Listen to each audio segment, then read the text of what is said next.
It's Wednesday, October 30th, 2019. Digital Trends Live is about to start. Here are some of the topics we'll be covering today. Big moves were being made yesterday in the impending streaming wars as HBO came out swinging, announcing a ton of content, pricing, and a release date. We'll get you the details. And we've also got some great guests today, including Greg Kahn, the president and CEO of the Internet of Things Consortium. He'll join us in New York to discuss the future of IoT. And Samsung also making some major announcements at their developers conference. And our own Luke Larson will join the show to cover what advancements he's most excited about. And drone transportation continues to evolve, with Volocopter debuting a video of their industrial drone that can haul up to 440 pounds of cargo. We'll talk about that and more on today's Digital Trends Live.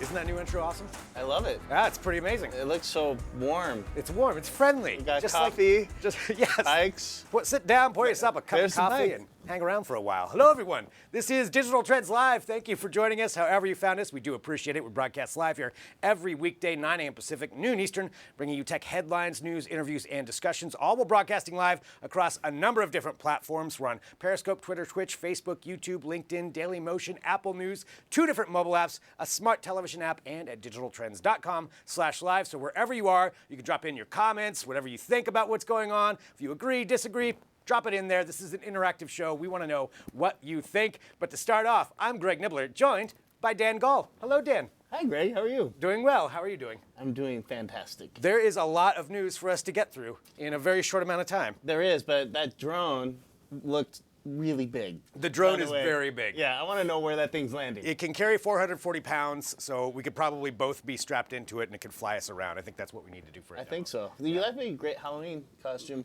What's that? Dan calling me out for a few things behind the scenes. All right, continuing on. Let's do this. Let's talk about our big story here at the top of the show, and it has to do with the streaming television wars, which I'm personally fascinated by, because you have Apple going up against Netflix, going up against Disney, and AT&T with Warner Media with their big HBO Max announcement yesterday, which there's a ton. Like just for a basic understanding of what HBO Max did yesterday, and that's their service that's going to be launching in May. That was part of what we learned, that May is when this is going to be coming out, and it is going to be $14.99, which is the same price as HBO is right now. So all that stuff that you get with HBO, this is what they're adding in to go to battle with Disney and NBC and everybody else that they're going to be going. Netflix, yeah. And Apple TV to some extent too. So they're going to have apparently all of the DC universe is going to be on there. Tons of DC shows. New DC shows. Yeah, Green Lantern show. Yeah. Which that could be huge. I love the fact. So this is what gets me excited from previous announcements, which is like, oh, we're getting Friends. Like, right. All right. Like, I've seen probably every Friends episode, not willingly, but in the background. Right. I think they announced like 30 new shows or 50 new shows. That are coming with HBO Max, which I think is awesome. I mean, that's the type of thing that I think will sell services. Original content. Yeah. And especially like a DC Universe stuff, which normally I'm not too excited about movie-wise, but you know, with it being on HBO or, you know, even like, you know, the Marvel stuff on Netflix, it's way more entertaining. Right, it's grittier, it's more entertaining, grittier, less restrictions. Yes, yeah, exactly. I agree 100%. That's why I love those, the Marvel shows on Netflix. I was really a big fan of those. I don't know if we're going to get something like that again from Disney, but on this side, for the HBO Max side, yeah, DC has full reign, I would assume, to do whatever they want. I mean, if you think about Game of Thrones, I mean, that was such an awesome show, mainly because there were no restrictions. Yep. It was not a bunch of fluff. And we're getting another Game of Thrones series. So there's the new one. It's going to be House of the Dragon, which is going to be about the Targaryens. So we need that cue every single time that's come up. But it's, you know, I mean, you know what you're going to get with that. It's going to be dragons and naked swords people and fighting. Yeah, that's really what it's going to be. It's going to be fighting, swords, and sex. Yes, that is it. That's exactly what you're going to get. They're just like boiled it down to, okay, we found out this is what you like the most. It's pretty much what everybody loves. It is, yeah. Right? I mean, and so they're going to have that. So a brand new series of that, and maybe more Game of Thrones series too. There's a bunch of other ones that they're potentially working on. Comedy, Elizabeth Banks is going to have a show. Mindy Kaling will have a show. So they're really going out. Now, they did also pay $500 million for the streaming rights to South Park. Yes, but that's awesome. So I think that's good. I think that's gonna. I mean, I don't know how any of that pays off when you're paying $500 million for Friends or The Office or South Park, but that is certainly a draw for me. If that's another bonus that's added on. 100%. Yeah. You know why I think is that South Park is one of those things that you can go and go, I love these episodes, or this year I'm gonna go watch that. Go. Yeah. Skip a season. entertain If you didn't yourself like that somehow. season, watch the other season. Exactly. And by the way, South Park is still knocking it out of the park. They've got some really good episodes this year. But And they don't age. they don't. You know what I mean? You can go back and watch the first season and still die. It's still laughing. good. Yeah. It's still good. Yeah. So they're going to have that. That's going to be another part of it. But this is a big, big move. Like I'm saying, Apple TV Plus comes out on Friday. Disney Plus is November 12th. So HBO is going to be behind on that as far as launching, but they're also going to include all this, I believe, for current HBO Now customers are just going to get to roll over right into this. But the price is really essentially the same. What about HBO Go?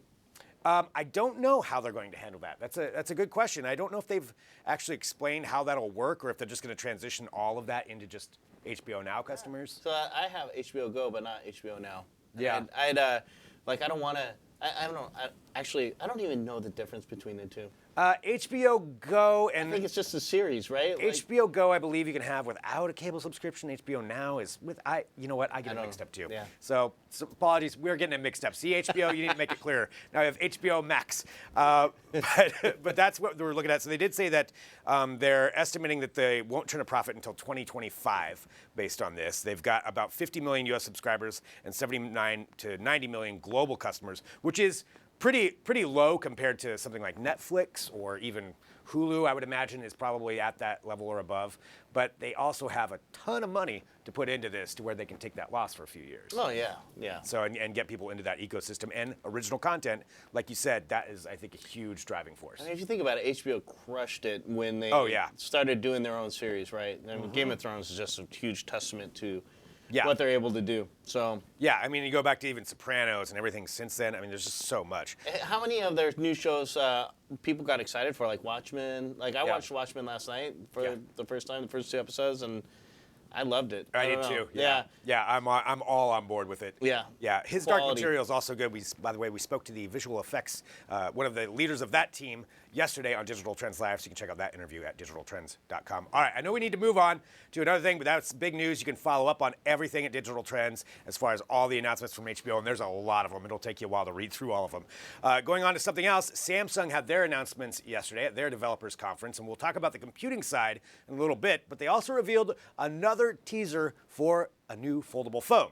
So we all know the Galaxy Fold is out. If you want to spend $2,100, I believe you can probably find one. I've heard there's a little bit of limitations on how many people have them in stock. But this is something else, another concept that they put out, and I kind of like this concept of it. It folds down smaller. It's a smaller foldable. Now, is it necessary? I don't know. More portable, though. It's more portable, yeah. You don't have to, it doesn't take up as much room. You can still fold it out, and it's essentially one that'll fold a couple of times down into a square. So here's what we're looking at with this. See, you fold it twice, like, oh yeah, fold it once. Wait a minute, I can fold it again. Yes. There it is. See, now that's mind blowing right there.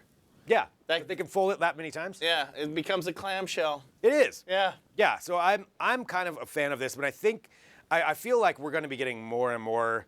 Again, this was just to explain this one. This was just a concept they showcased, as we know with the last one. It's Star Trek. It is kind of.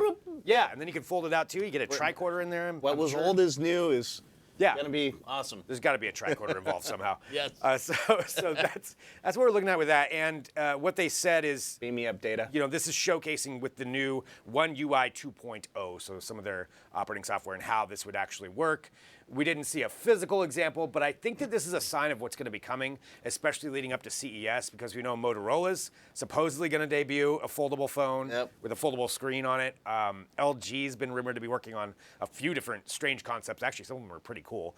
So I bet at CES we're going to get to see more foldable devices. I'm excited, actually. Like, I was not excited about the original stuff. Yeah. But I am pretty excited about this because it just shows that they're taking it seriously and they're looking to continue to evolve and move the technology forward. Yeah. And what will it eventually come? Right? Yeah, what will it end up like? And also, probably taking a lot of feedback. I mean, they took a lot of flack for rolling out the Fold, but at the same time, it's cool that they did because at least somebody had to push that technology out there. And if they weren't serious about it, they wouldn't have announced new stuff. Yeah, and you know, some worked, some didn't, but at least they did it. They got it out there, and now it's out in the marketplace.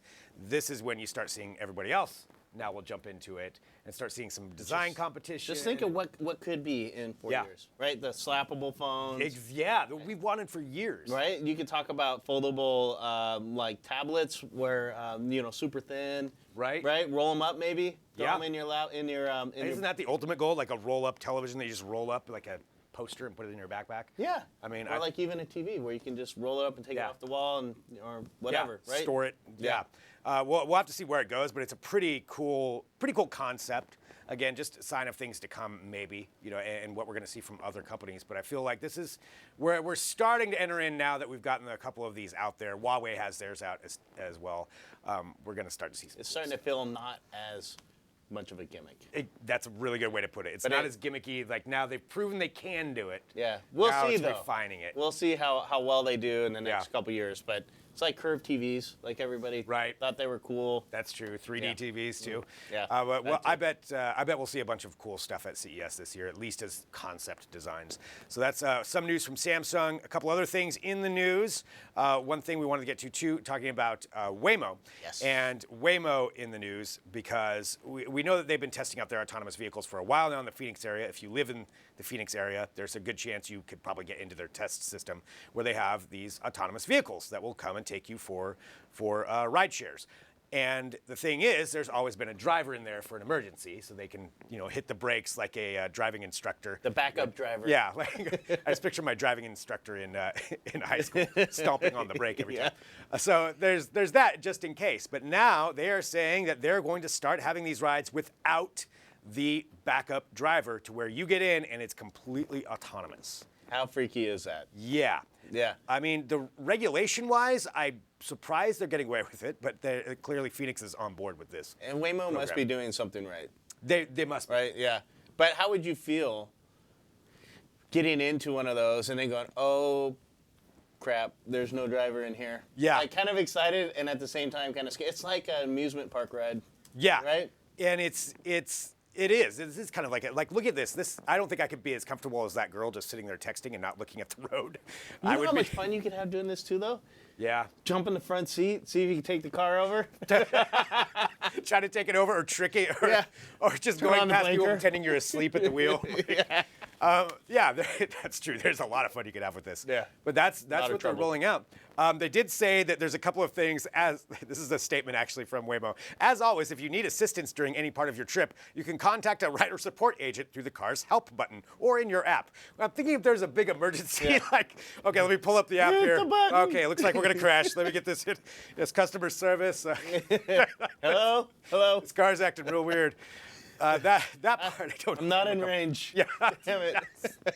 So that's something that we'll see how all that works out. But clearly they've done thousands and thousands of rides. They've been testing this out there since 2017. Yeah. So they've had a lot of rides. Where's the button at?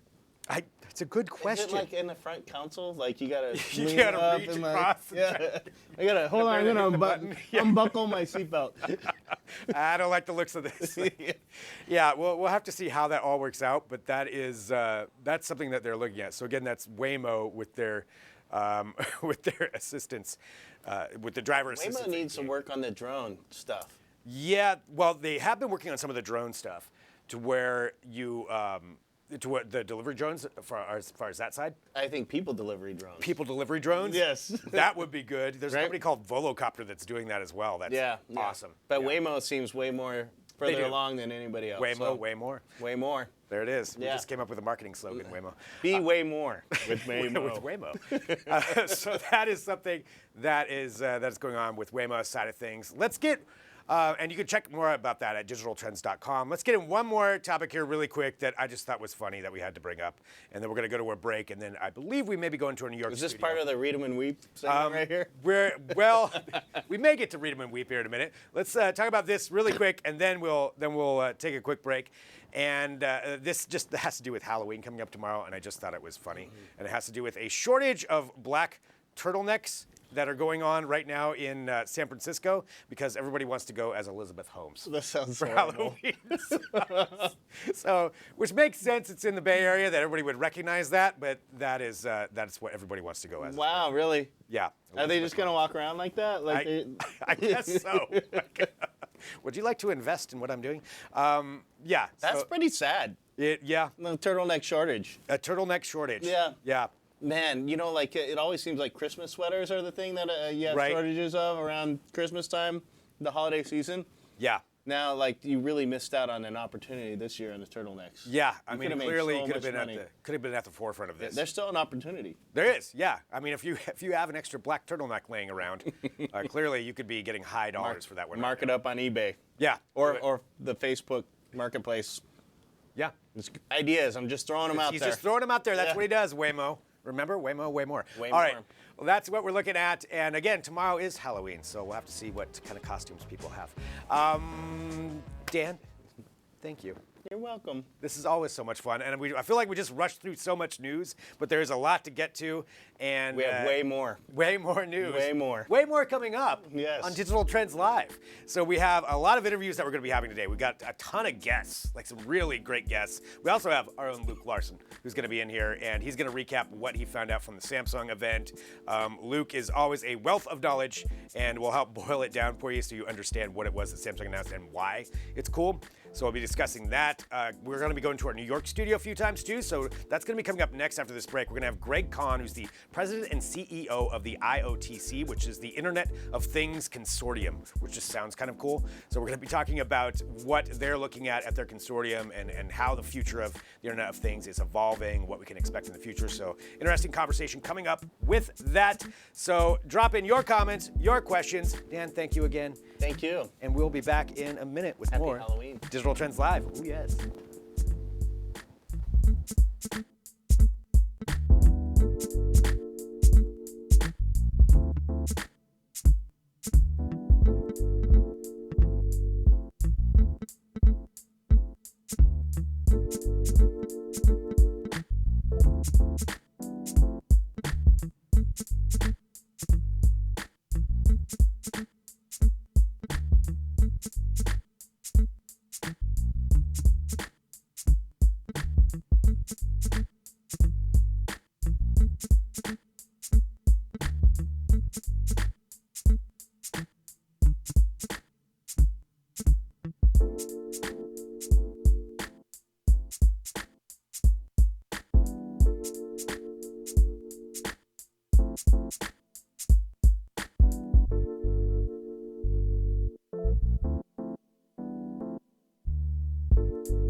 Welcome back to Digital Trends Live. Thank you for joining us. We do appreciate everybody who's here with us every single day. We broadcast live at 9 a.m. Pacific, noon Eastern. Hit that subscribe button. Share the show. Find your favorite segment. Let somebody else know about it. That's always fun. And we love talking about technology and cutting-edge technology in particular. We certainly talk a lot about the Internet of Things. That's a word that gets thrown out of there, a selection of words. But the Internet of Things really encompasses so much. And there's a thing called the Internet of Things Consortium that is going on right now. And we have Greg Kahn, who's the CEO and president of that, who's going to be in our New York studio right now with our own Jeremy Kaplan. Jeremy is standing by. I'm going to pass it off to him right now. Jeremy, take it away. Thanks, Greg. And you said it right. I'm joined by another Greg. This is Greg Kahn, president of the IoTC, Internet of Things Consortium. Thank you for joining us to the show. Terrific to meet you. Terrific to meet you, too. So, yeah, president of the IoTC. First, can we just say, I hate the term Internet of Things. It's always been silly. And Jeremy, can I say, I actually do as well. Very good. Together, we should agree to call it stuff. Stuff. Because the whole point is stuff is all connected together these days, right? Just the Internet of Things means that everything goes online these days, doorknobs, doorbells, whatever. It all gets connected through the glue and the magic of the Internet. That's right. And so your organization does what to fuel this and make that ecosystem work? Yeah, so essentially, you mentioned the key word, which is ecosystem. So this industry has grown in leaps and bounds, but there are a lot of players that historically have not developed business models together. Sure. That are all in this together. And so what the IoT consortium does is bring together disparate companies on all sides of the value chain to help bring meaning to these new trends, these new technology trends Yep. that are coming into play. And so what that means in layman's terms is that every company in the world is digitizing. The question becomes, how do they digitize? Yeah. What partners do they bring to bear? What trends are meaningful and what trends are longer term in terms of kind of where they're going to see traction on an enterprise level, or where they're going to see traction on a consumer level? And so what the IoTC does is bring together 70 plus companies on a regular basis, not only to talk about the trends, but to talk about business models and what works and what doesn't work. We talk about the startup ecosystem in terms of we know that there are thousands and thousands of startups that are part of this. People have great ideas. How do we make them work? Exactly. How do we make them all work, and can they all work, and should they all work? I think is the other piece of this too. So the IoTC, taking it back, and we kind of agree that IoT is a phrase that we want to throw out the window, but we're stuck with it. We're stuck with it for now, and of course it's the namesake of the organization. So really, it's trying to make sense of what IoT means for businesses and for consumers alike. And it's a real challenge. I mean, if you think about a company that makes locks, let's take Schlage, for example, popular lock maker. When they decide, well, we're going to make a smart lock, they can either make one on their own that doesn't talk to anything else and then call it an open platform and say, well, everyone should just work with our stuff. Yeah. Or they can come to a company, an organization like yours, and say, how do we get everybody else work? How do we all work together to ensure that this works with this, which works with this? Yeah. So when you think that's the magic, right? When it all connects together. That's the magic. Is it shouldn't be about the technology. It should be about the strategy, and it should be about a consumer going from her home to the car to the workplace, the retail environment, back home, right? And seamlessly, one platform. Not needing to change from form factor to form factor, right? That it all just seamlessly works together. But exactly. We're far from that in the U.S., right? And I think there's a reason. There's a host of reasons on why that's happening. And one is that we need to put technology back on the national agenda, right? I think that in pockets we love technology. Certainly here in New York and in Silicon Valley, right and Boston, in this room for sure. Right here in this room, we love technology, and thanks to Digital Trends for helping to spread the word on that end. But every consumer in the U.S. does not love technology or doesn't understand it, and it has to enhance people's lives. And so we have a big challenge and a big opportunity at the IoT Consortium of bring companies together to tell that story to businesses and to consumers about where we're going on this journey. We use these buzz phrases of smart cities and smart homes and wearables and retail transformation, but what does that really mean for businesses and consumers? And that's what we break down at the IoT Consortium. I saw you giving a presentation recently where you were talking about smart cities, and you said something that kind of really stuck in my head. I think it's really important. People hear smart cities, and I think that there's this conversation around infrastructure. If there's smart light bulbs that the city puts in that can detect where parking spaces are. That's useful, that's meaningful for sure. But you said, how do we get neighborhoods connected, not just cities? In which case it's, how do individual homeowners or apartment dwellers, individual people, talk to their neighbors? How do their units, how do their stuff talk to other people's stuff to create a cohesive unit that makes the neighborhood feel a little more cohesive? That's right. That's a really fascinating vision for what smart city means. There are over 250 definitions, Jeremy, in the marketplace for what smart cities I'm is. surprised. So here's thing number one is, do people want smart? Right? And do businesses want smart? I think that's a phrase that's been fabricated. We use it because it's in the vernacular, but the reality is that people want connected. They want it to enhance their lives. They want it to bring more meaning. They don't want smart anything. They want solutions to their problems. That's right. How do I watch my dog when I'm at work? Totally true. I don't need a smart house. I want a camera somewhere. That's right.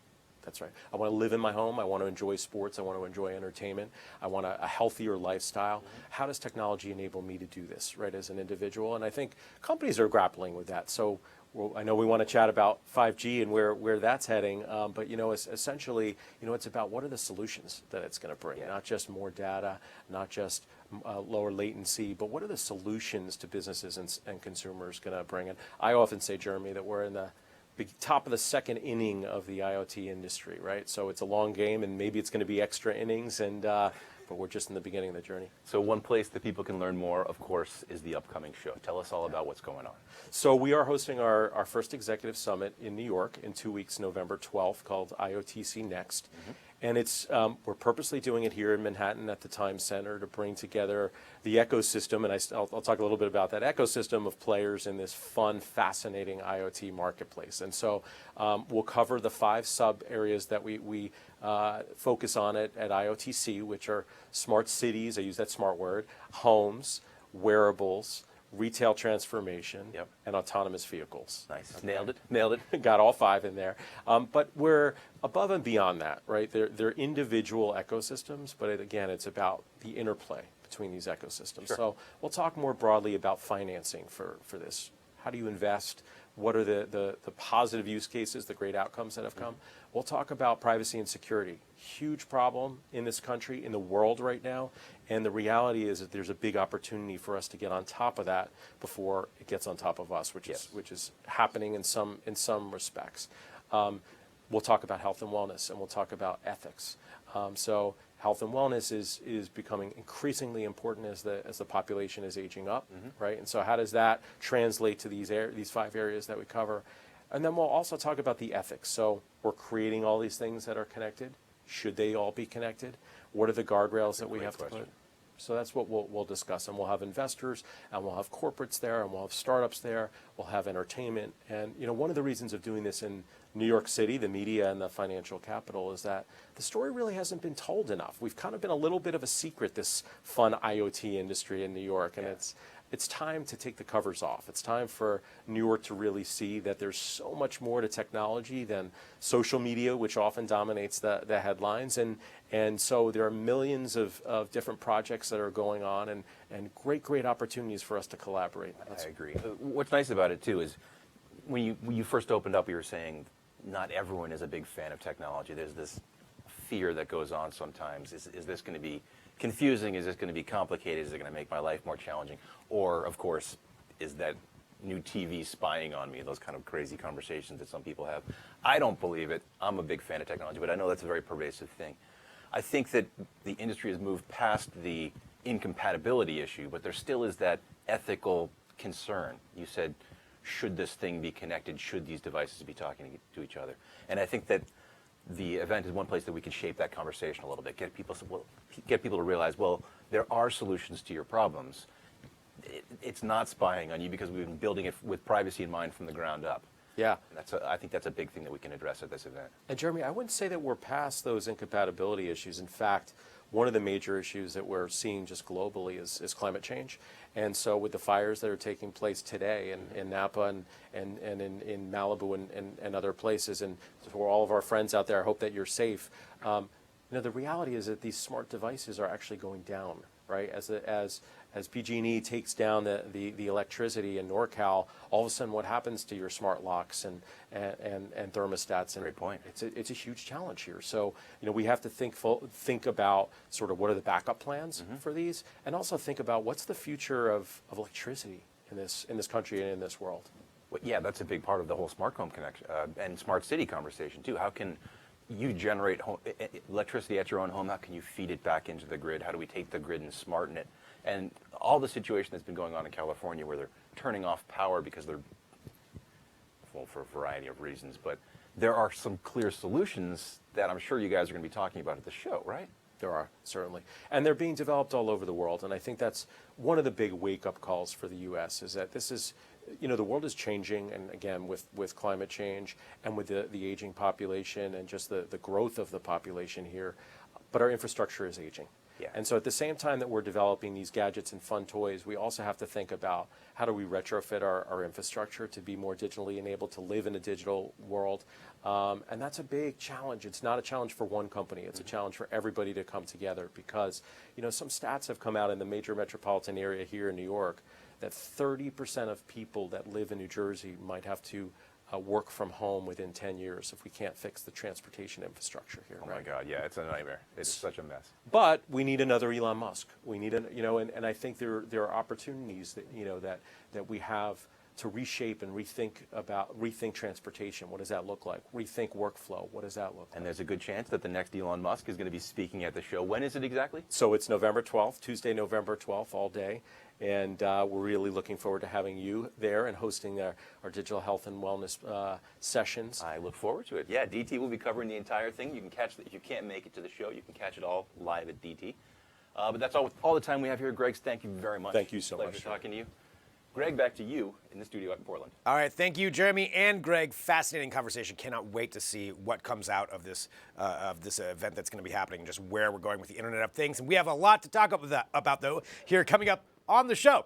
So let's do this.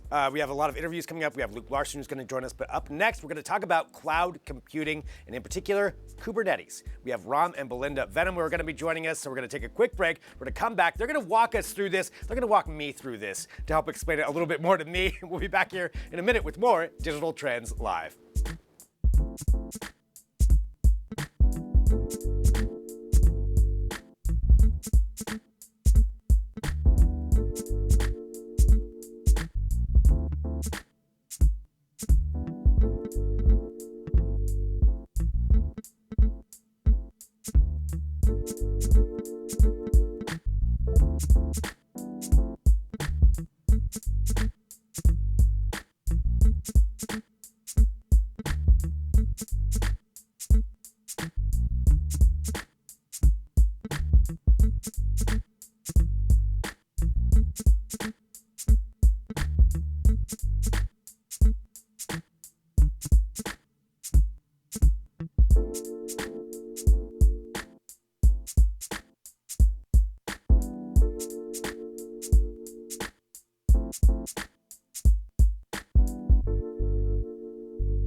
Welcome back to Digital Trends Live. Thanks for joining. Again, hit that subscribe button wherever you are. That way you get the notifications when we do go live, which is every weekday, 9 a.m. Pacific, noon Eastern. But still, it's nice to have a reminder, so do that. And what we're going to be talking about now is cloud computing. So I think we're all familiar with cloud computing as far as how it's being utilized, but what the possibilities are, including Kubernetes and how that is being used. To explain it, I just said a bunch of words that I need help understanding exactly what I'm talking about. That is why we have our experts who are joining us right now from IBM. We have Ram and Belinda Venom. Thank you so much for joining us. Sure, absolutely. Good, glad to be here. Okay, so I said a lot right there, and I want you to help us walk through what this is. So I guess to start off, should we talk about what Kubernetes are? I think so. So Kubernetes is a container orchestration platform. So to explain what that means, let me back up a couple of steps. When you think of modern software, like your shopping websites, streaming websites, or even your mobile apps, it's actually not under the covers. It's not actually just one big application. It's more like a set of small applications called microservices that all kind of talk to each other to get the job done. And when developers build these small applications, they package them up into containers.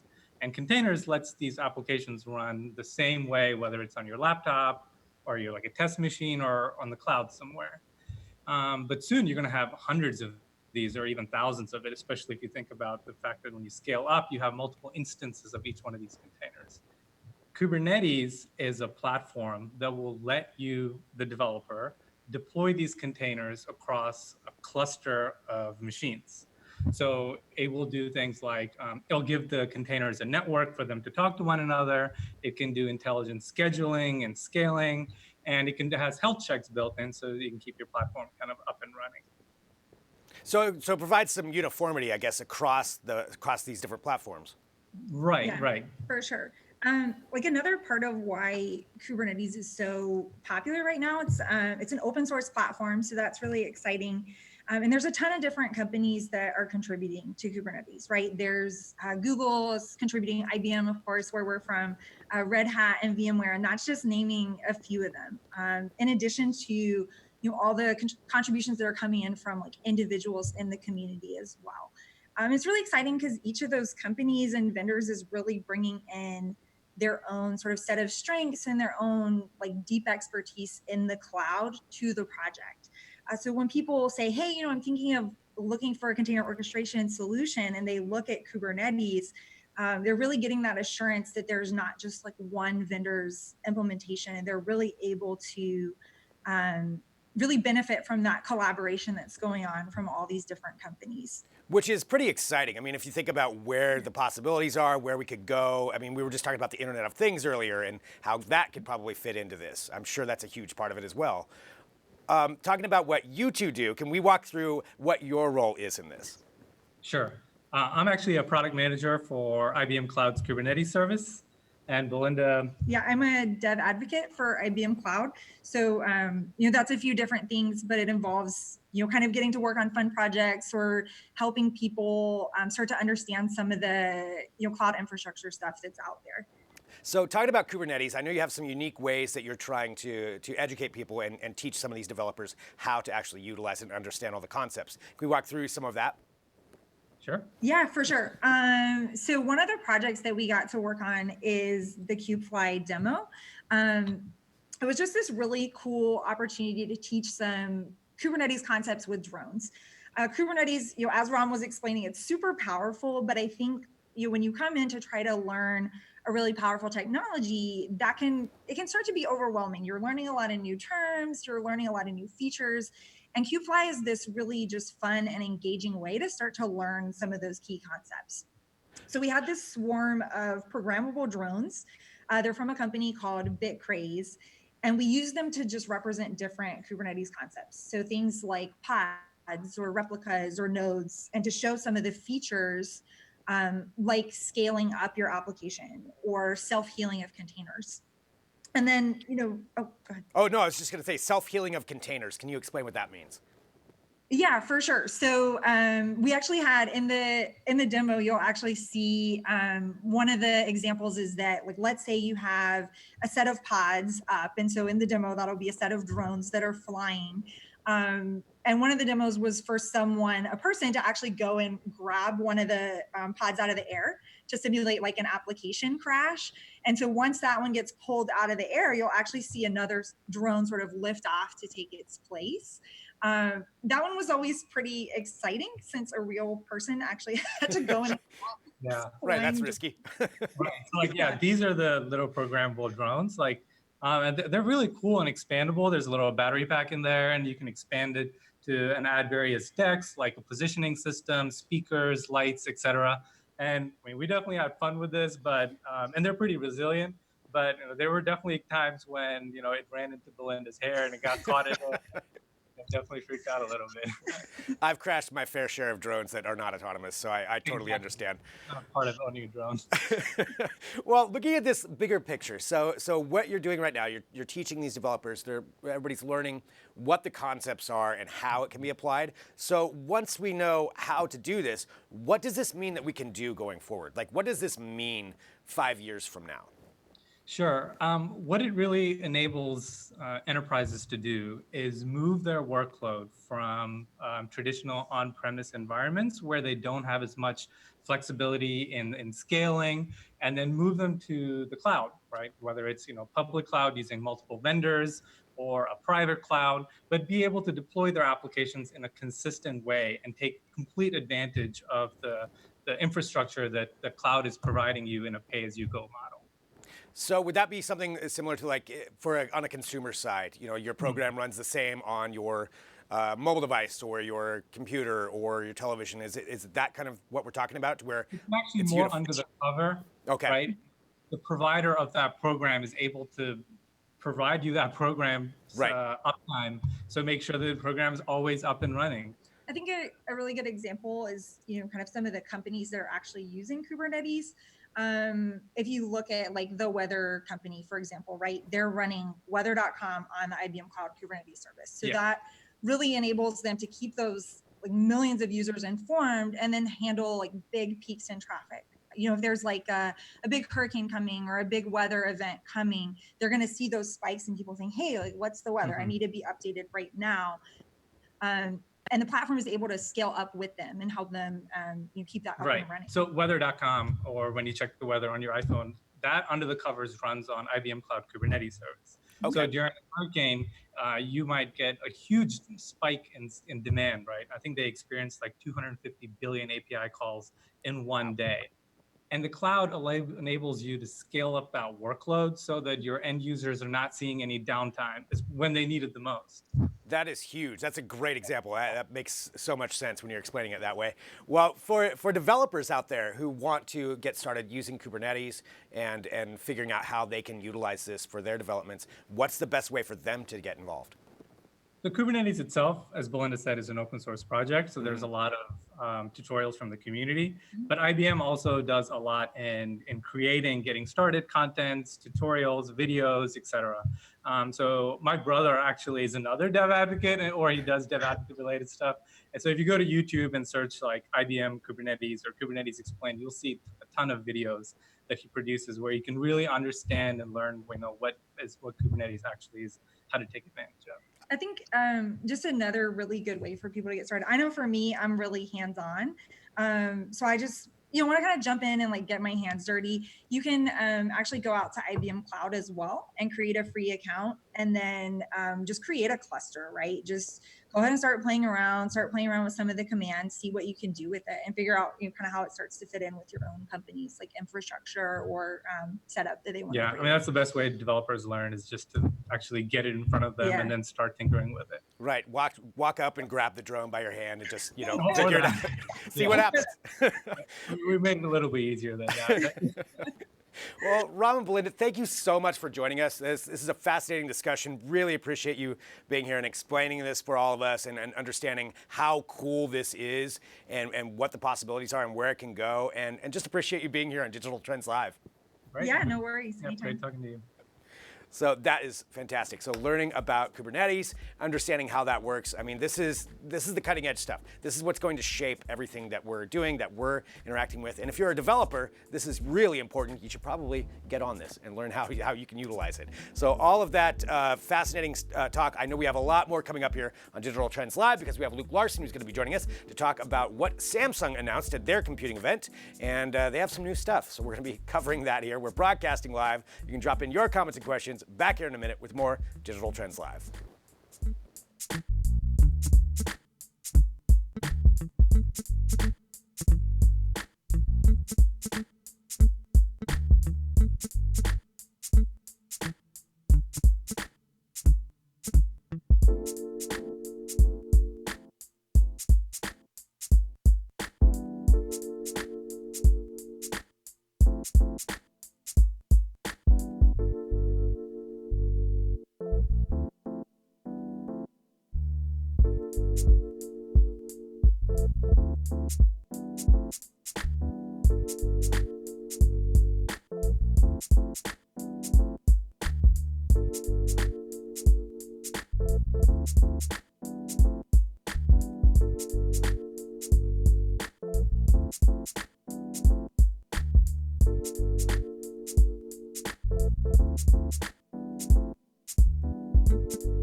And welcome back to Digital Trends Live. Thanks for being here, dropping your comments, and follow along at Digital Trends all day long for the latest in tech news. But right now, we have to catch you up to date on what Samsung was talking about yesterday, and we have our expert in here right now. I'm Greg Nibbler, joined by Luke Larson. Hello, Luke.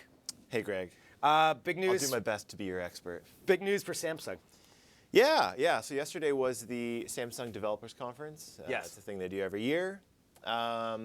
The actual event itself was very developer focused, which that's very great. developy. Yeah, which that's great for them. So they did a lot of things with how they're working with their developers on their different platforms and whatnot. But there were a few interesting things that were announced at the conference that were like actual products. Okay. So yeah, actually, before we get to I don't know if you've covered this yet. Before we get to the laptops they announced, which we'll talk about, they also announced a foldable phone. Yes. Did you see this? We did. We talked about that at the beginning. It's like it's a double fold. Yeah, it folds the other way, which is not funny. just a single fold, man. It's a double fold.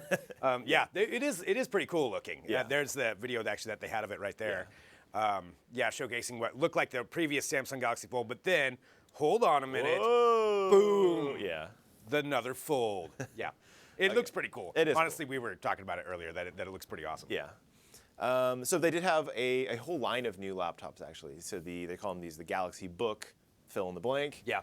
So there's a few interesting things about each of these. The first one is the Galaxy Book S, which, if you remember, this was announced, I think, at Unpacked recently. Yes. But that one came with a Qualcomm processor, which was kind of a big deal. It was their first, Samsung's first partnership with them. Yeah, utilizing Qualcomm. Yeah. Yeah, we actually had a couple of their representatives on the show here talking about that upcoming, what they're doing right here, actually. Yeah, exactly. And at the time when that was announced, it was kind of like, oh, Intel, Yeah. you know. And now, Right. but now, of course, we're getting the announcement that they also have a version with Intel. And what's interesting about this is that it's a brand new processor that Intel is using. They're calling it a hybrid processor. And without getting into the details, we actually don't know a lot about it. It's called Intel Lakefield, but it's interesting. It's kind of like Intel pushing back and like getting back in there, and it's a hybrid in that it's a mobile / traditional desktop computing processor. So I love that competition between Intel and Qualcomm because ultimately we all win. Yes. As far as pushing that technology, one's ahead and the other one comes back, so it's fun stuff. Right. Yeah. So that's the Galaxy Book S with Intel. Other than that, it's the same device. It's a cool looking device. It's kind of a super thin, portable thing. The other two are the more interesting ones, I think, though. Okay. So they're called the Galaxy Book Flex. All right. Is the first one, and then the Galaxy Book Ion. These names, I don't know. At least it's not a plus. That's true. There's no pluses. Plus there's max. no pros. It's just it's a Flex and an Ion. So the Flex is the 2-in-1, and you'll see there it has the S Pen. Right. Popular S Pen. The S Pen, which they showcase with the Note 10 and everything else that they have. And like previous laptops that they've used this with, it's built into the chassis of the laptop on the side. Okay. And obviously with these pics, we got to check these out in person. So the Flex, the most interesting thing about these two laptops is they both have QLED displays, and they're the first laptops to have a QLED display. I don't know if you've talked to Caleb about this before. Yes. He has strong opinions about QLED versus OLED. And we have a lot of things you can go to digitaltrends.com before we start getting everybody commenting on which you like better or burn-in time. Go to Digital Trends, and Caleb's got it all broken down for you. But QLED in a laptop, that is something brand new. Yeah, and so the QLED OLED thing has always been a TV thing. Yeah. And now it's really cool. It's coming to laptops and with the same advantages and disadvantages and pros and cons, because we already got all these. This year we were getting so many OLED laptops coming out. And now we're getting QLED ones from Samsung, which it's cool on one level. Like, I'm glad Samsung is pulling in technology from other places where they're actually really good at it. It's not something they've done in the past. Yeah. Laptops have just been kind of like, not. They're their own thing. Yeah, they're their own thing. They exist in a silo, and honestly, they were never that good.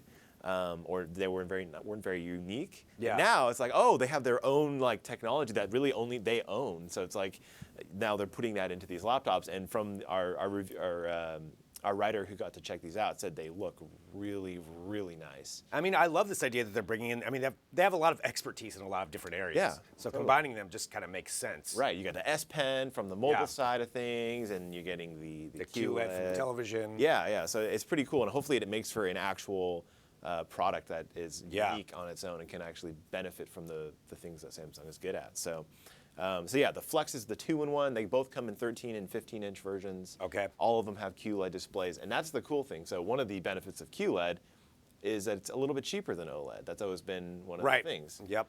And I guess that's paying off here because they are able to put it in both the Flex and the Ion. And even though we don't have pricing on either of these, the Ion is the cheaper one. That's the clamshell, so it's not a flip around 2-in-1.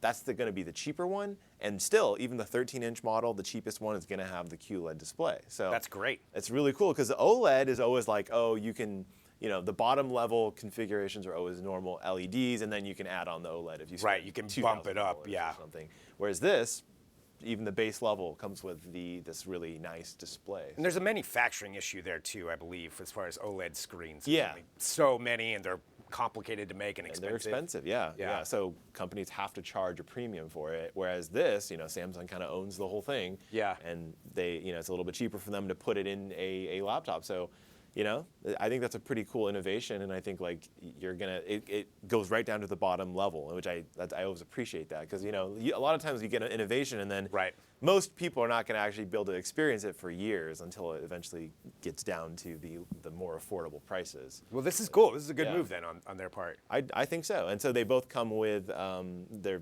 10th generation Ice Lake processors. We've talked about this to death, but it comes with extra graphics and all that. So I really think these are nice looking laptops. One is like really bright blue, that's the Flex, and then the Ion is like a silver, more of a traditional silver color. So okay, and we don't know when these are going to come out, do we? I think they said later this year. They did, okay. So I think we're going to see them probably before the end of the year. And there's some photos of there. That's the Ion there, the silver one. But yeah, really nice looking, pretty thin. That one's got more port selection. One other thing about this I forgot to mention. There's a cool feature. So the touchpad is actually a wireless charging thing. So another thing that Samsung's kind of bringing in from its other products, you can actually put your phone, and this works. I think this works awesome. with any phone that has wireless charging. You can put it right on the touchpad and it charges. That's pretty cool. I love that feature. We need more of that. Yeah, it's like kind of like it'd be a little bit weird to use your laptop. I mean, you wouldn't really be able to. Right, but when you're not using it. But when you're not using it, you can just set it on there and it have it charges. charging. I like that. There you go. Anytime you get a bonus thing added on. Yeah. That's awesome. Totally. Well, you can read all about our wrap-up of it at digitaltrends.com, and I'm assuming you'll be getting these in at some point. Yep, we'll get full for sure. reviews and walk through them. But yeah, pretty cool stuff. So I love innovation in anything. So it sounds like, especially when you can get it in all levels of the and it of the works supply chain. across different products. Yeah, that's cool. Yeah. Well, Luke, thank you very much, as always, sure. for keeping us up to date on this. And this show continues on because we have so much that we talk about during Digital Trends Live, so much coverage that is happening, and we have some more coming up. So we have from Cerago, we have Paul Mumma, who's going to be talking about AI-powered learning software that can help you learn faster, remember longer, and measure your progress. So pretty cool stuff. We're going to be discussing that in a lot of detail. All of that is coming up here, so stick around back here in a minute with more Digital Trends Live.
This is Digital Trends Live. Again, thank you for joining us. I say that a lot, but we do appreciate it, and this show is interactive. We can take your comments and questions as we go throughout the show, so drop those in there on whatever platform you are watching, and we might get some questions for this because we're going to be talking about artificial intelligence, and we have right now joining us from Cerago, we have Paul Mumma to talk about how AI is being incorporated into learning software and what different applications we're seeing with it. Paul, thanks for joining us here.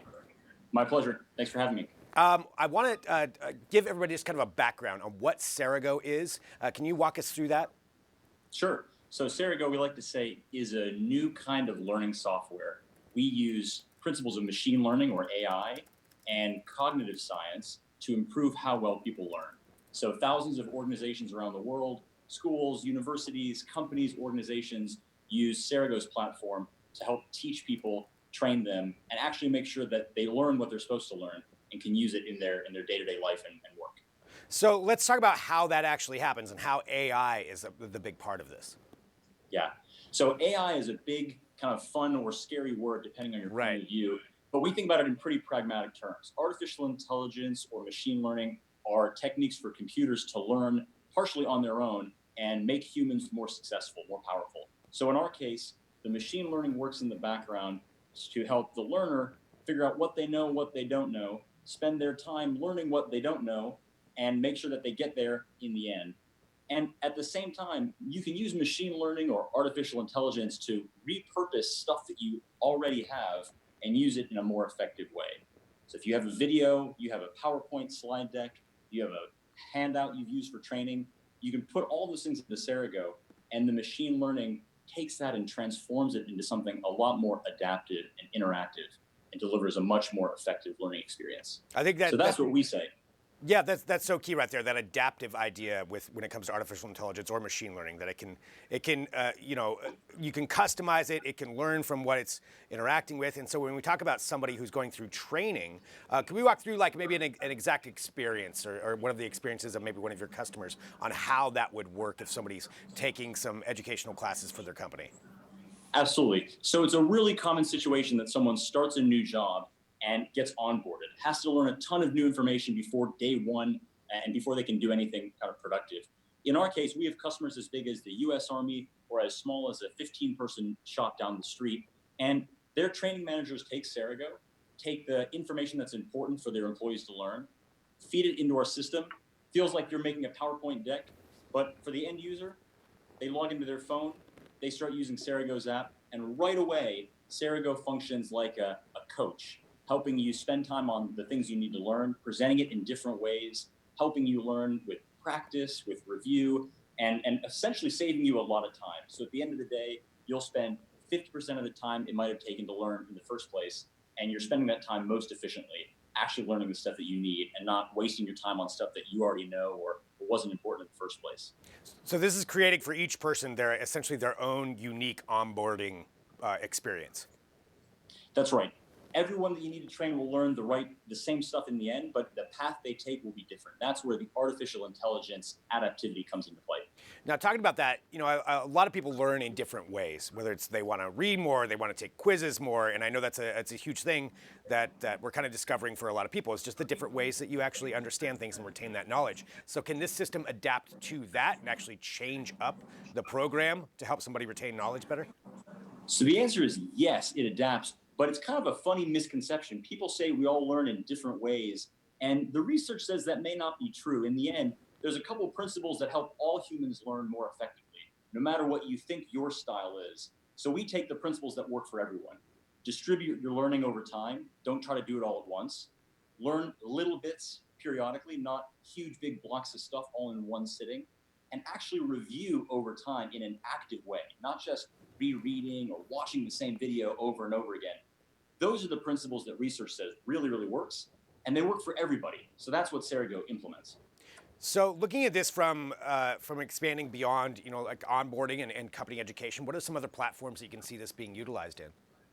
So you can imagine the first obvious one is in the classroom. Cerago is being used at this point in more than 1,000 colleges and universities because whether you're taking a basic 101 course or a more advanced high-level course, you want tools that help you learn efficiently so you can pass your exams, get through your degree, and be successful at the end of the day.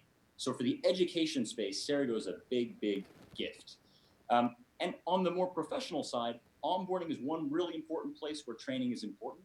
But at the end of the day, workplaces care about safety, they care about compliance, they care about using training as a strategic value add and not just a check the box necessity.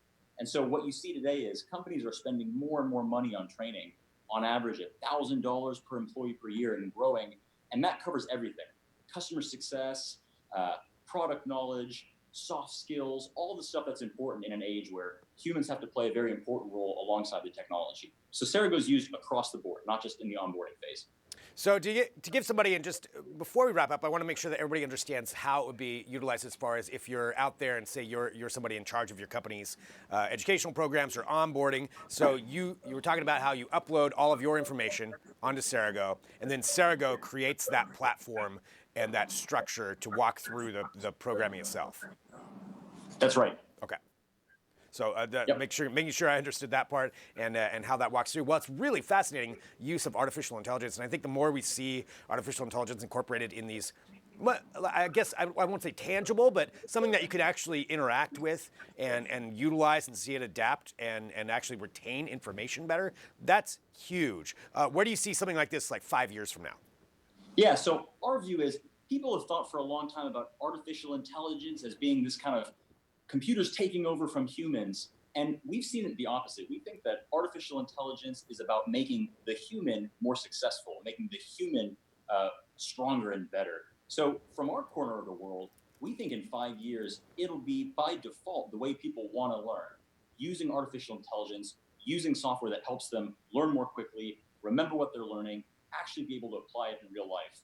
That's kind of the human and machine pairing that the world deserves. And that's what we think 5 years looks like. We don't think in 5 years the computers will have taken over and pushed the humans out of the picture. Right. We're going to have a symbiotic relationship. They're going to help us and be a tool that we utilize. That's right. Well, it's definitely a fascinating conversation to have, and it's always interesting talking about AI. So Cerago, for people who want to find out more, where's the best place for them to go? Go to Cerago.com. That's Cerego.com. Sign up, get a free trial, and I think you'll like what you find. Well, Paul, thank you so much for joining us here on Digital Trends Live to talk about this.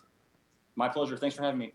All right, so interesting use of artificial intelligence. We're talking about a lot of cutting-edge technology, the Internet of Things we've covered today, artificial intelligence we're talking about, Kubernetes. So a lot of things that are going to be changing how we interact with the world going forward, and that's why it's always great to get a little bit of a background on that and a base knowledge and information, and that's what we're doing here today on Digital Trends Live. We're going to continue that. We have more great interviews coming up today. We are broadcasting live. We have some more news, so stick around. Back here in a minute with more Digital Trends Live.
We are back with more Digital Trends Live. Thank you for being here with us. We appreciate everybody who joins us here every single day. And right now, I want to catch you up on some other trending news that is going on. This first one I want to talk about is Volocopter. Now, Volocopter has been brought up a few times on this show in recent memory, mainly because they're working on air taxis and different ways that you can use drones to carry people around cities. We talked about one where they're doing this in Finland, where they interacted actually with the actual airlines control system, so that they were able to do that. And then on top of that, we were also talking about how they utilize this in Singapore. But now let's talk about what they're doing on the industrial side. So Volocopter being brought up because they showcased a video today with their Volo drone, the aptly named Volo drone. And the Volo drone is an 18-rotor electric aircraft that is capable of being remote controlled or using a pre-planned route in autonomous mode. So they can use this to carry cargo. That's what we're talking about here. This is for industrial purposes, for construction purposes. Actually, we'll go into some of the use cases that they brought up, but it can carry a payload of 440 pounds. That is a big thing right there. So you can see it. It is that's actually looking at one of the other ones. That's the person one where you can carry people in it. But looking at what they're doing for the other one, this is where they can carry 440 pounds. They've got a video of it kind of showcasing it. And it can also reach speeds of up to 68 miles per hour. Or 110 kilometers per hour. There it is. That's what we're looking at right there. So that is the actual the Volo drone itself. So that is not something that a person would be sitting in and would not be carrying people around. But it's still pretty big. So 440 pounds. Again, going back to that. This is where they're seeing the use cases are talking about agricultural uses, where you have something going out there interacting with farms. They released a video showcasing it, showcasing this new drone, this new use of that, that kind of demonstrates how it could be used in these situations. So it can lift up cargo, it can carry things with underneath it. It's got different uses where it could be used in disaster relief. It can be used in construction. And again, we're talking about this, so we've got the video at digitaltrends.com that you can take a look at, and that is showcasing the new one from Volocopter, a new way that they can actually interact with the environment and use it in these agricultural purposes. So check that out at digitaltrends.com and check out Volocopter's new video right there. All right, continuing on here with more digital trends. Let's talk about some other futuristic ways of transportation. We'll go back to carrying people. That's what people want to know, right? So we're going to talk about different vehicles and different uses of energy. We hear a lot about electric vehicles. That is a huge thing that is being brought up, and being brought up by everyone. I mean, Tesla's working on it. We have all these different companies that are coming up with their electric vehicles. That's the next big thing, right? Well, there's a couple of companies that still feel like there are some other alternative fuels to gasoline that could be utilized. And the first one that we're going to talk about is a company called Lightyear, and with their Lightyear One. So Lightyear One is a solar-powered vehicle, and that's a huge thing. So solar powered, completely solar powered. Now you can still actually plug it in and charge it via electricity, but there's a development that they just had where they're saying this is a big moment when it comes to their solar powered vehicle. And it's going to get a little bit in, not too far into the weeds, but I'm going to explain what they're talking about and why it's important. We're talking about the aerodynamics of it, how aerodynamically efficient this vehicle is, and this is a 5-seat car, and they're saying that it is the most aerodynamic vehicle that has ever been created when it comes to this. So they're drag efficient when it comes to actually something that can carry 5 people. So they're talking about the drag of it, and they're talking about the shape of the vehicle and actually how it's being made. And this is very important when we come to some alternative fuels. And I think it's one of those things for a lot of people when it comes to, I guess, if you're using a gas car, maybe for some people there's the stigma that, oh, well, this isn't going to go as far. I'm not going to get as much out of this. I'm going to have to find somewhere to charge. A, the solar-powered side would take care of that issue. You can do that anywhere. But B, it's coming up with these different aerodynamically efficient ways to interact with the environment that you cut down that drag, you really increase the efficiency of the vehicle itself. And it makes it more sustainable. It means you can go longer. And that's what they're talking about with this. So they're saying that the range estimate with what they could do with this, with their testing that they've done so far, would be 450 miles. Now that's a long ways. 450 miles is a big claim, and again, for a solar-powered vehicle, we haven't seen a lot of these being utilized because of the fact that you need a very big battery in order to store that much energy. So battery efficiency is another huge issue when it comes to it, but still pretty cool to see somebody working on it, figuring out different ways. Maybe we end up having a plethora of different alternative fuel-sourced vehicles, and that would be great. But that's what Lightyear One is working on. They're working on the solar power, so you can check that out at digitaltrends.com. Now, one other one. Let's talk about another alternative fuel, and this is hydrogen. So hydrogen fuel is, I feel like it was really talked about a few years ago, where this was one of the things where it was hydrogen or electric vehicle. Which one was going to come to fruition first? Well, certainly electric vehicles have definitely been the leader in the market. We've got electric vehicle charging stations everywhere. You know, definitely made it that way. But there are still people who believe that hydrogen is a much more efficient way, and it certainly is when it comes to emissions. Hydrogen is basically zero emission when it comes down to it. And there are still companies that are working on this, including Hyundai.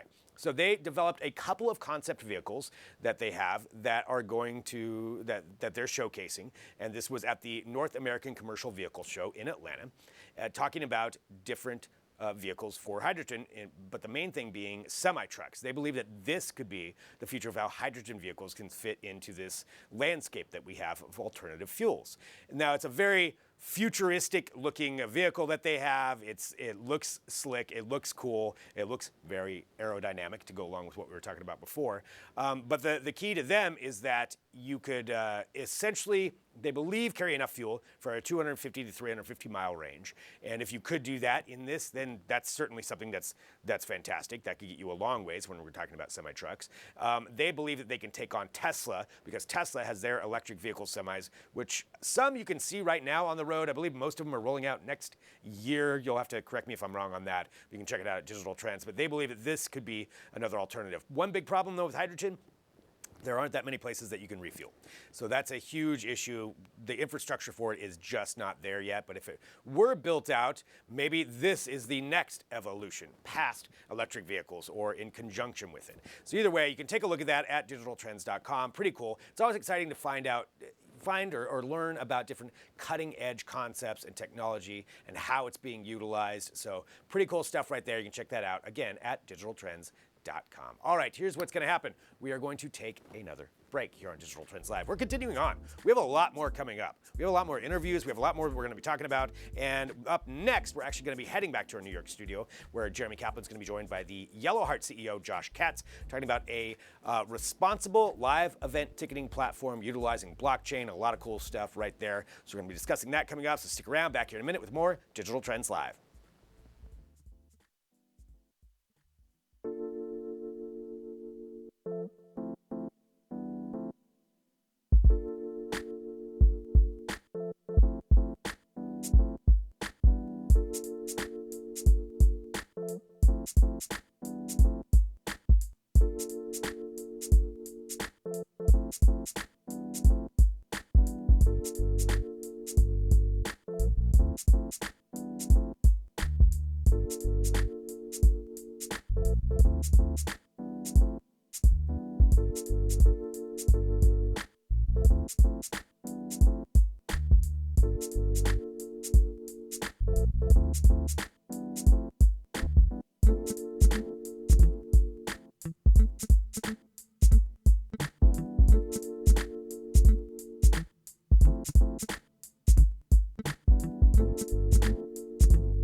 This is Digital Trends Live, broadcasting live every weekday, 9 a.m. Pacific, noon Eastern. Hit that subscribe button, get the notifications when we do go live. And we love having conversations about technology and different ways that technology is changing how we interact with things we are normally used to. And now we're going to be talking about ticketing, how that is changing. Certainly everything needs to evolve, and the evolution of that is actually a pretty fascinating conversation. What we're going to do now is head to New York, where Jeremy Kaplan is standing by with Josh Katz. I'm going to pass it off to Jeremy right now to intro this. Jeremy, take it away. Yeah, you're right. Exactly right. We're going to talk about ticketing here. And if you've bought a ticket recently and wound up with a piece of paper that was admission to something, whether it's a plane or a concert venue, you're going, why am I looking at paper? What is this 1950? So we have Josh Katz here, the CEO, co-CEO, I should say, of YellowHeart, who's here with a potential answer to that. Josh, thank you very much for joining us. Thank you. Thank you for having me. So if I could, YellowHeart is the first socially responsible live event ticketing platform. That's a lot of buzzwords. Yes. What on earth does that mean? What that means is we are building a platform, or we have built a platform that allows artists, teams, anyone initiating a ticket to put end-to-end controls on that ticket, which means things like price caps, sharing on secondary sales, dictating rules around who could sell the ticket, how many times it could be sold. So essentially giving artists and teams the ability to not allow increase prices off after the initial on sale of a ticket. So wait, so the artist itself, himself, herself, the artist is the one dictating a lot of that? No, when I say artist, I mean their team, their management, their agents, Well, of course. the concert promoter. Basically, anyone initiating an event has the ability to have end-to-end control. So in today's market, when they release a ticket PDF, as you were saying, it flows freely. Once it's bought by the first purchaser, nobody has control. Nobody knows who owns it. Nobody knows where it is, and it could be resold X amount of times at huge markups. Our platform allows controls to go in to say, hey, this ticket could be resold, but only for a 50% markup. It could be resold for a 0% markup. If a fan can't use it, put it back in the marketplace and let another fan buy it.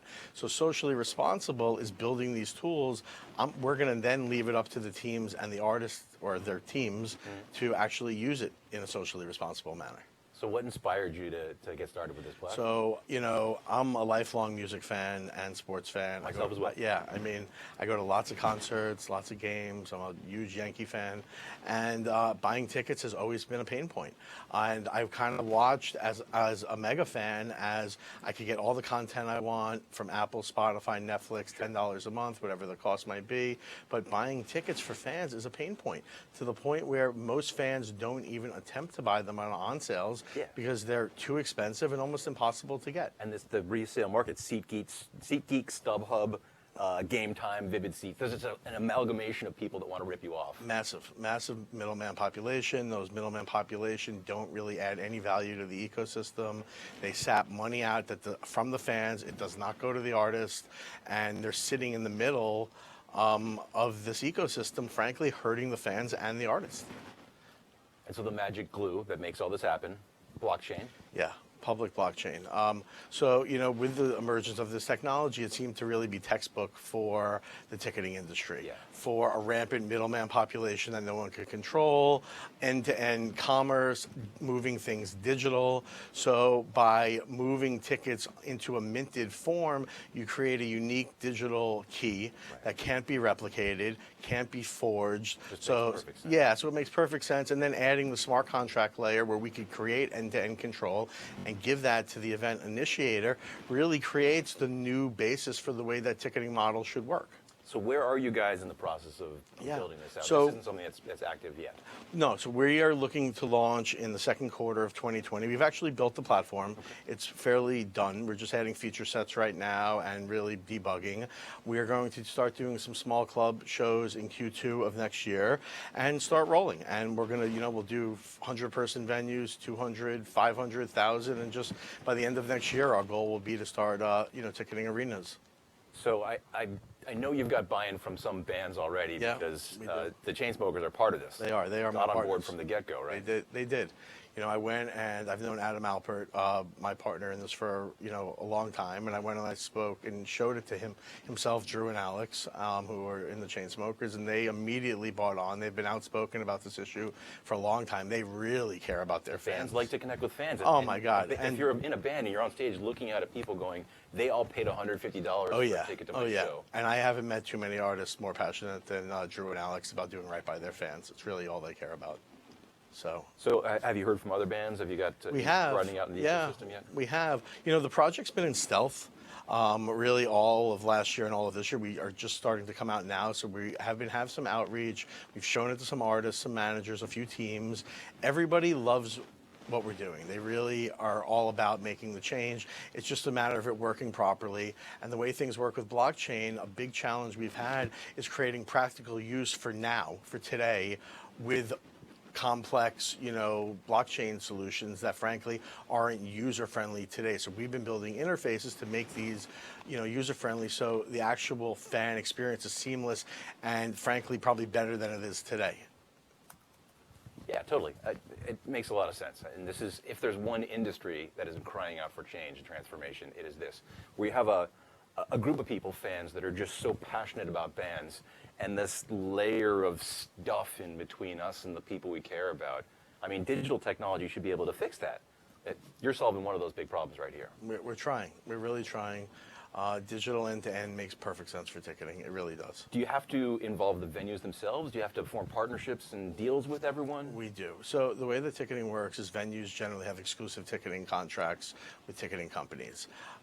Certain Like a Ticketmaster or with Ticketmaster is the leading one, and there's Eventbrite and then quite a few others, and they go out and they give lucrative advances for those ticketing contracts. So we're going to really be looking to play with the other ticketing companies initially, where some of these ticketing companies who already have these contracts want to move onto a more secure method. They could potentially work with YellowHeart and have an instant blockchain solution for their ticketing.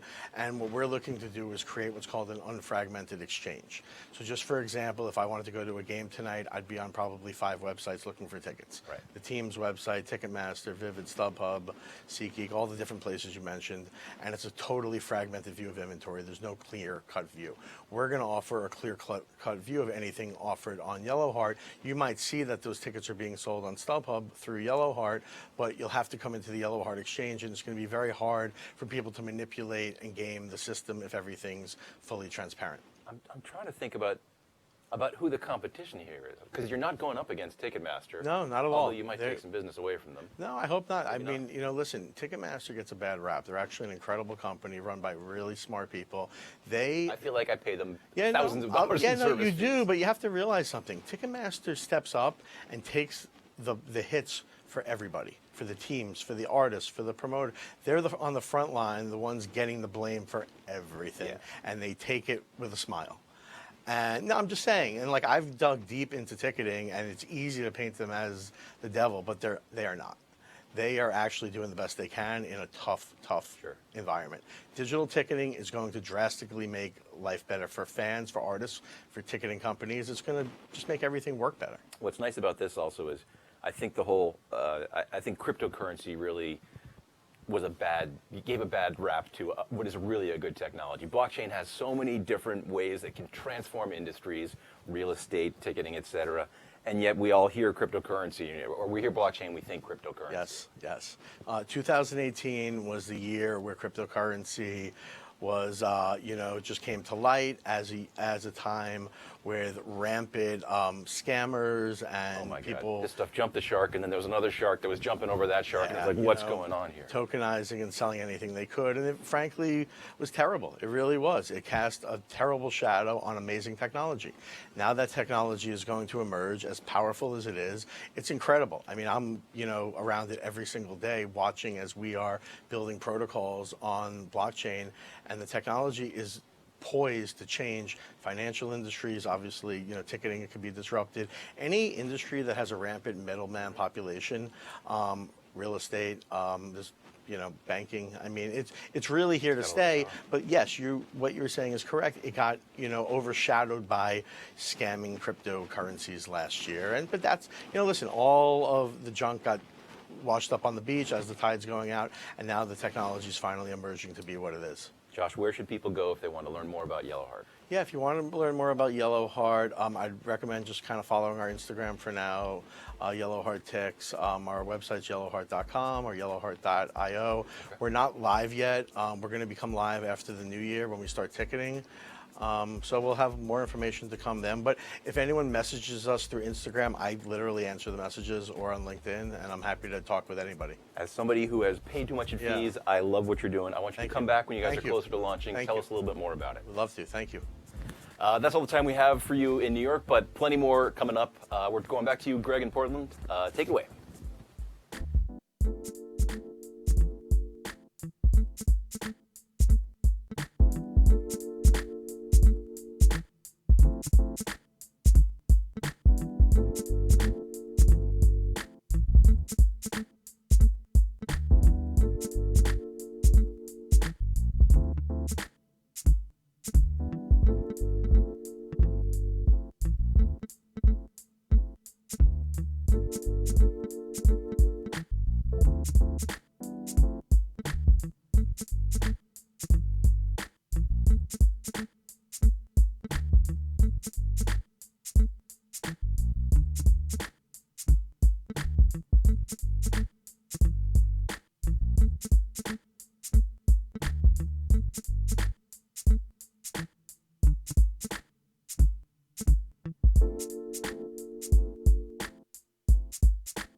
This is Digital Trends Live. I'm Greg Nibbler. Thank you for joining us. All right, so we get to talk to a lot of people here on the show, but one of my favorite segments is when we get to talk to inventors and people who come up with solutions to problems, and that is certainly what we're talking about right now. So we have Chris Herbert, who's the CEO of Shine Bathroom, joining us right now. We actually talked about your product yesterday in one of our smart home segments, and I am really excited to get through to this. And Chris, starting off, I just want to say thank you very much for joining us. Hey, Craig, thanks for having me. Really appreciate it. So I want you, if you can, walk us through what this product is, and more importantly, what inspired you to actually sit down and decide we need a solution to this? Well, it's a funny thing. I've been going to Japan since I was a sophomore. I love the culture there. My favorite thing about going to Japan is actually the bathroom. I love how you can turn on, heat up your bath and prepare everything from the shower. It's an automated experience. And I came to the US saying, hey, our stuff's still pretty Spartan, and started thinking with the broad thesis of how can we use software to make a better bathroom? And that really came to this idea is, hey, we don't use the bathroom at the end of the day. I mean, I'm not taking a bubble bath at the end of each day. I'm using it to start my day. It's a place of function here in the US.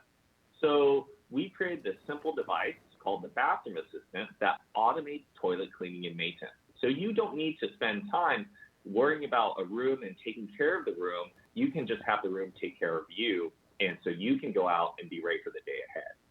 I mean, this is kind of the epitome of technology, right? Taking care of jobs that we don't want to do. This is definitely one of those.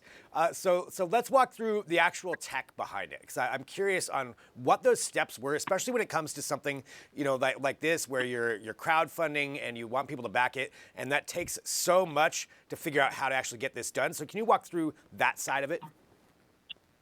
Well, I think a big realization I had in the beginning is that I'm completely wrong about everything. And so I just went and started talking to customers, talking to people, and a big aha moment was when I asked them silly questions like, if your bathroom could do magic like in Harry Potter, what would it do? And everyone said it would clean itself. So I started researching that and how we could do this, and I stumbled upon this technology called electrolyzed water.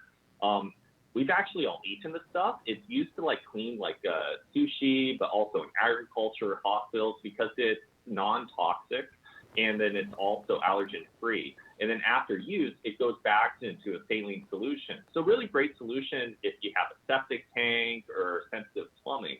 And so we figured out how to create this electrolyzed water by basically inserting a little pod of acetic acid and saline solution into our device, and then it causes a current through the tank, which then separates out the salt and water molecules and recombines them as sodium hydroxide and hydrochloric acid. My high school chemistry teacher is really proud of me right now. But we have a little sensor that clips onto the water line, and it's a little accelerometer on here. You know how that water line kind of vibrates, the metal line there, when you flush the toilet? We sense those vibrations, detect a flush or a different problem with the water to say automatically spray with the flush. So if you imagine the spray going out a little bit before and then with the flush, and then it supercharges your flush. That's been designed over the last century to remove all the gunk out of your toilet. So removes hard water stains, removes embarrassing stains, so your toilet's always guest ready. Wow, that is pretty amazing, actually. And it doesn't look like it's very intrusive. Like you can have it there in your bathroom, and okay, that's pretty cool. So taking a look at the video here as we're going through myself, watching how this works. So you get this prototype made, you get this this whole system put together, and then you go crowdfund. Can you walk through that experience? Yeah. So fortunate enough to have a long-term relationship with a manufacturer, TCL, and started working with them from the get-go to start prototyping this idea and start to make sure that we have all the technical risk and engineering risk as well as manufacturing risk removed. Then going out to crowdfund, it's kind of like when you hit the big red button and you're hoping if anyone shows up. So we've been pretty amazed by the response so far. We've already sold 4,000 devices in just the last 30 days. Wow. And it's been a tremendous response. And it's, I think, also really important is that we're listening to how this can integrate into the overall smart home experience. Because we really see that Shine is a part of the smart home. We really care about the bathroom experience and how we can create this bathroom of the future, and working with customers to imagine what that is. It's a place that hasn't really changed, but when you talk to people, there's a lot of interest in a better bathroom. Well, definitely. I mean, I think you're absolutely right. That is the place that we need to be applying smart home technology, is the bathroom. I mean, of everything, if we're going to have all these advancements, that's where I feel like it should be going. Well, so you launched this, and the Indiegogo, I'm taking a look at the page actually right now. So you still have, as of this interview, you have 38 hours left, and it looks like you're quite a bit over your funding ask. Can you talk about what that's been like? Yeah, I mean, it's been tremendous to see that overage on the funding ask, and so that we know that we can go to market and enabling us to have a little bit more buying power so we can work with tier 1, tier 2 manufacturers and suppliers, and they give us the attention. So that's really, really helpful when going out and building a product for the first time, is to have partners supporting you along with the idea and trying to just bring the best product to customers out there. Well, it looks like you can still donate if you're catching this right now, or actually buy in. And how much do you anticipate these being once they go to market? We want retail for $149, and then we'll figure out bundled package deals. We'll be selling mainly on our own website. Well, congratulations on the success. Great idea. It sounds like you really found a hole in the market that needed to be filled, and congratulations on that. And I just want to say thanks so much, too. So for people who want to know more, obviously the Indiegogo site, is that the best place to go, or do you want to direct them anywhere else? They can just go to shinebathroom.com or just Google Shine Bathroom, and it'll direct them in the right place. Great. Well, thank you so much for joining us here on Digital Trends Live. Oh, thanks so much for having me. Really appreciate it. So that is just fascinating, learning about that. And clearly, I want one of those. I think we all do. I mean, let's be honest. That's the epitome of technology, right? It's supposed to clean things for us.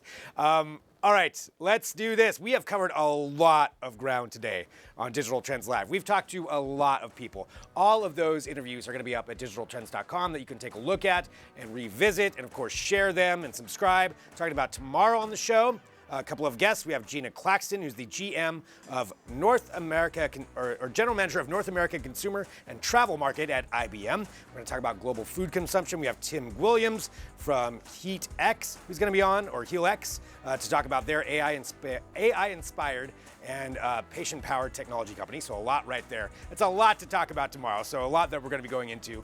With that, we'll also be covering what's going on in the world of gaming with BlizzCon coming up and all the controversy surrounding that. So Gabe Gerwin will be joining us to discuss that. And of course, we'll always keep you up to date with everything going on in technology. It's also Halloween tomorrow. So just an update on that. So you might want to tune into the show. 9 a.m. Pacific, noon Eastern. Hit that subscribe button. That way you get the notification, because you'll want the notification when we do go live tomorrow. And I thank everyone for joining us. Thanks to all of our guests today. Thanks to Jeremy Kaplan in New York. Thanks to our production crew. We'll be back tomorrow with more Digital Trends Live.